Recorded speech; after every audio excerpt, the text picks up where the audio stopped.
दिया। भगवान जरा ये बताइए, अभी तक आपने इस भगवान की सुंदर सुंदर कथाओं को सुनाया है, अब मैं ये सुनना चाहता हूँ, बस ये जानना चाहता हूँ, भगवान राम का जन्म आपने बताया सूर्य वंश में सूर्य बन करके आए, लेकिन चंद्र वंश में भगवान कन्हैया सूर्य बन करके कैसे आए, ये कथा मुझे विस्तार से बताइए।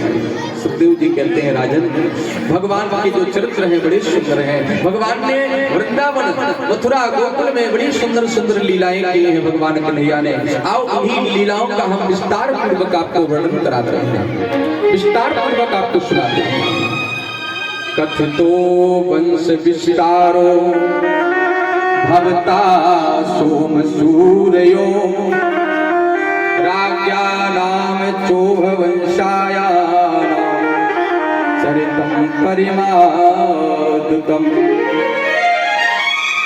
बोले विस्तार पूर्वक कथा का दर्शन कराइए। तो आज श्री सुखदेव जी कहते हैं, राजन सूरसेन के बेटे का नाम है वसुदेव, और वसुदेव के घर में ही भगवान कन्हैया का प्राकट्य हुआ। भगवान कन्हैया आए कब धराधार पर, बोले जब कंस का अत्याचार बढ़ गया, कंस अधर्मी था, कंस का उद्धार करने के लिए भगवान को मथुरा में जन्म लेना पड़ा। कंस का उद्धार करने के लिए भगवान को मथुरा में, वो भी कारागृह में आना पड़ा। बस यही कथा मुझे सुना दी। सुखदेव जी कहते हैं, परीक्षित जी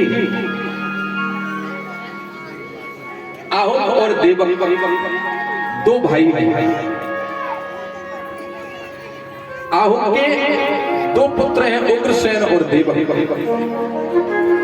उग्रसेन के द्वारा 9 पुत्र हुए और देवक के द्वारा 7 बेटियां हुई। जो देवकी मैया है ना, वो कंस की सगी बहन नहीं है, कंस की सगी बहन कोई थी ही नहीं, क्योंकि देवकी जो है वो कंस की चाचा की बिटिया है, चचेरी बहन है। क्योंकि उग्रसेन का बेटा है कंस, और उग्रसेन के एक भाई है जिनका नाम है देवक, उनके द्वारा 7 बेटियां हुई। 7 बेटियों में सबसे छोटी देवकी है, और कंस 9 भाइयों में सबसे बड़ा है, लेकिन देवकी को बहुत प्रेम करता है। कंस ने अपनी 6 बेटियों 6 बहनों का विवाह महाराज वसुदेव जी के साथ कर दिया। विचार करने लगा कि देवकी तो मेरी बड़ी लाडली है, इसका विवाह मैं किसके साथ करूं। तो देवकी के योग कोई वर नहीं दिखाई पड़ा, तो उसने देखा क्यों ना हम वसुदेव जी के साथ ही अपनी बहन देवकी का विवाह करते हैं। इन्हीं वसुदेव जी के यहाँ भगवान स्वयं साक्षात नारायण का जन्म हुआ। वासुदेव गृहे साक्षात् भगवान विष्णुरपया, भगवान विष्णुरपया जनिष्यते प्रतीयार्थं संभवन्तु सुर स्त्रिया सर्वभवन्तु सुर स्त्रिया। भगवान का प्राकट्य वसुदेव जी के ही घर में हुआ। बस यही कथा मुझे विस्तार से सुना। आज कंस ने अपनी चचेरी बहन देवकी का विवाह वसुदेव जी के साथ तय कर दिया। आज वसुदेव जी मथुरा नगरी में बारात लेकर के आ गए। आज जब बारात लेकर के वसुदेव जी आए तो बड़ा सुंदर दर्शन है, बड़ा सुंदर भाव है। विवाह संपन्न हो गया, और जब विवाह किया कंस ने तो अपनी बहन को दान में बहुत कुछ दिया। अच्छा, दान और दहेज। अरे भैया जरा कथा सुन लो थोड़ी देर। दान और दहेज दोनों में अंतर है। दान वो होता है जो स्वेच्छा से दिया जाए, और लोग दहेज तो मांगते हैं। आज मैंने देखा है बेटी का विवाह नहीं किया जाता है, बल्कि बेटी को जब विदा किया जाता है, लोग बहू भी मांगते हैं और धन भी मांगते हैं। सबसे बड़ी समाज की विडंबना है। क्योंकि कन्या का दान किया जाता है। आप लोग जब अपनी बेटी का विवाह करते हैं तो कन्या दान लेते हैं ना, तो कन्या का दान किया जाता है। लेकिन कुछ दहेज के लालची लोग कन्या को तो ले ही जाते हैं, लेकिन साथ साथ में इतना धन ले जाते हैं, सोचते हैं हमको कुछ करना ही ना पड़े, हम बैठे बैठे खाते हैं, बैठे बैठे खाते हैं।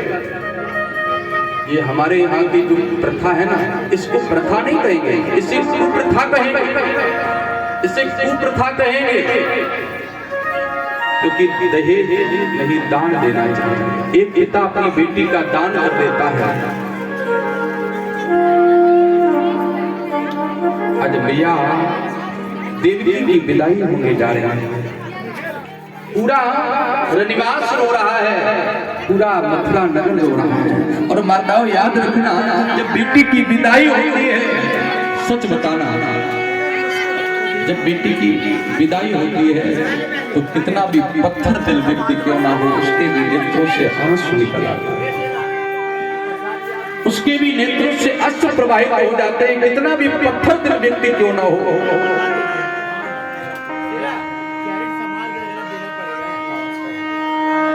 और हमारे संत जन शास्त्र कहते हैं कि जो बेटा होता वो तो केवल एक कुल तारता है, लेकिन बेटियां 3 कुल तार देती हैं। बेटियां 3 कुल तारती हैं, मायका, ननिहाल और ससुराल, 3 लोगों को यश देती हैं, पिता, पति और पुत्र। 3 अवस्थाएं होती हैं, कुंवारी, नारी और महतारी। 3 कुल तारती है, 3 लोगों को यश देती है, 3 अवस्थाएं होती हैं, 3 कुल तारती है।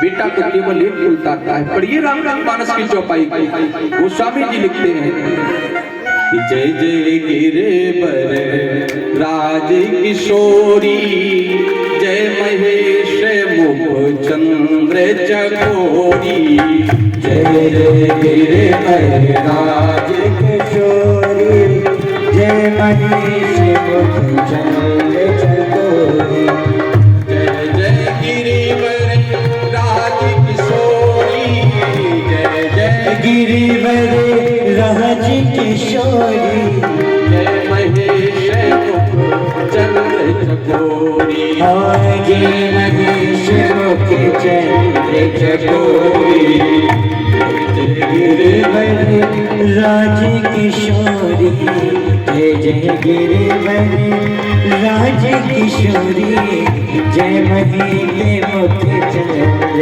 चकोरी, जय महेश मुख चंद्र चकोरी, जय महेश मुख चंद्र चकोरी, जय जय गिरिवर राज किशोरी।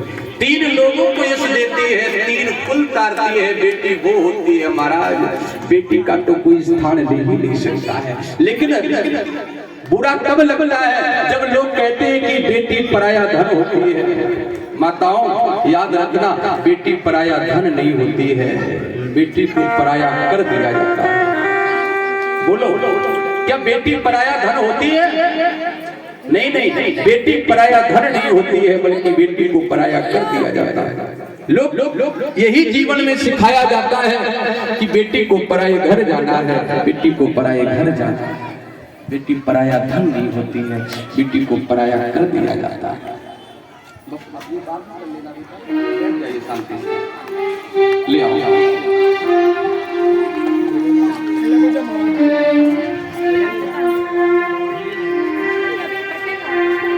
बोलो गुरुदेव भगवान की। आज मेरा भी बड़ा सौभाग्य है और आप लोगों का भी बड़ा सौभाग्य है। आप लोग मेरे द्वारा कथा सुन रहे हैं, लेकिन ये कृपा किसकी है जिससे हम कथा कह पा रहे हैं। आज मेरे गुरुदेव जी का पदार्पण हुआ है, गुरु जी पधारे हैं आज। इन्हीं ने हमको कथा को सिखाया और इन्हीं के सानिध्य में बचपन से रहा है। इन्होंने आज इस लायक में बना दिया कि आज आप लोगों के मध्य में बैठ करके मैं कथा बोल रहा हूँ। आज मेरे गुरुदेव का पदार्पण हुआ है। एक बार गुरु जी के लिए सभी लोग बड़े लोग ताली गड़गड़ाहट से स्वागत करेंगे और हमारे आप आइए जरा गुरु जी का स्वागत करिए। बोलो गुरुदेव भगवान की। एक चीज बोलूं, जिसके ऊपर गुरु का हाथ रहता है, गुरु की कृपा जूम कर देना, जूम पाना वहीं से कवर हो जाएगा। ये बहुत बड़ी बात है। अगर गुरु कृपा कर दे तो समझ लो कि आपके ऊपर सारी कृपाएं बरसने लगेंगी जिस दिन गुरु कृपा कर देंगे, क्योंकि गुरु ही भगवान से मिलाने का एक माध्यम होता है। अगर गुरु ना हो तो आपको भगवान का दर्शन नहीं हो सकता है। गुकारो रुकारो साओ रिकॉर्डिंग चालू करके आइए। हमें अंधकार से विकास की ओर खींच करके ले जाएगा। गुरुदेव भगवान की। तो मैं चर्चा कर रहा था कि बेटी पराया धन होती नहीं है, बल्कि बेटी को पराया कर दिया जाता है। सच बताना मेरी माताओं, मेरी मैया, बेटी को बचपन से यही सिखाया जाता है कि जब पराए घर जाना है। बोलो, प्रत्येक माँ यही कहती है बेटी ठीक से काम करो, ये कर लो वो कर लो, पराए घर जाना है तुमको वहां भी करना पड़ेगा। नहीं प्यारे, याद रखिए, बेटियों को पराया कर दिया जाता है, होती नहीं है। उन्हें बचपन से ही सिखाया जाता है पराए घर जाना है। जीवन में बेटी का वो स्थान होता है, वो स्थान होता है। आप याद रखना मेरे भाइयों, मेरे जो नौजवान बच्चे हैं ना, इनसे मैं कहना चाहूंगा, आप किसी के घर जाकर के एक वर्ष रह लेना नहीं रह पाओगे, लेकिन वो बेटी होती है जो बचपन से लेकर के पूरा जीवन अपना न्यौछावर कर देती है पराई घर के लिए। राम जी आने वाले ना, घर सजाने में पूरा समय बिता देती है।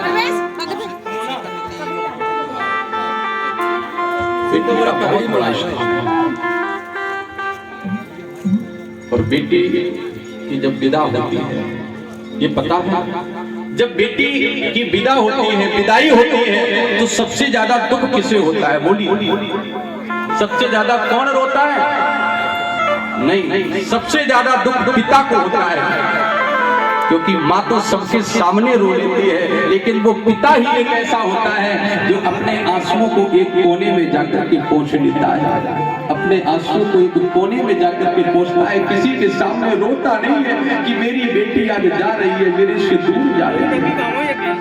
किसी ने बेटी के लिए बड़ा सुंदर भजन लिखा, बड़ा सुंदर गीत लिखा बेटी के लिए। बाबुल तेरी बगिया की मैं तो वो कली हूँ रे, छोड़ तेरी बगिया मुझे, छोड़ तेरी बगिया मुझे, तेरी बगिया का बसाना है,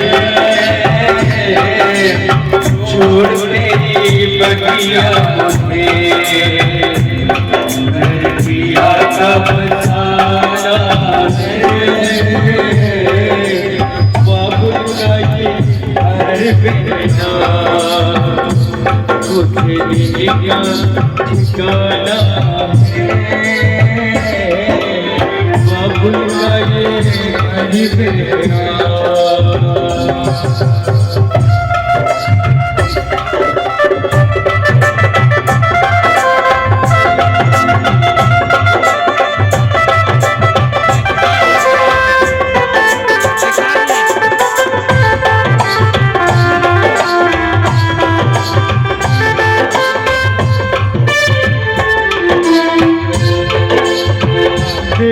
घर बाबुल के किसी और की अमानत है, घर बाबुल के किसी और की अमानत है, बाबुल के किसी और की अमानत है,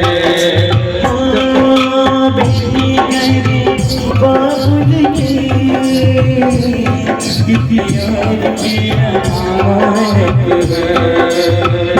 पूरे दुनिया का, पूरी दुनिया का सबको निभाना है दूर दुनिया का हमें सबको निभाना है बाबुल का ये घर मेरा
तूने मुझे जन्म दिया तूने मुझे जन्म दिया हरि क्यों ये दिलाना है तूने मुझे जन्म दिया क्यों ये दिलाना है बाबुल का ये हरि कुछ दिन का ठिकाना है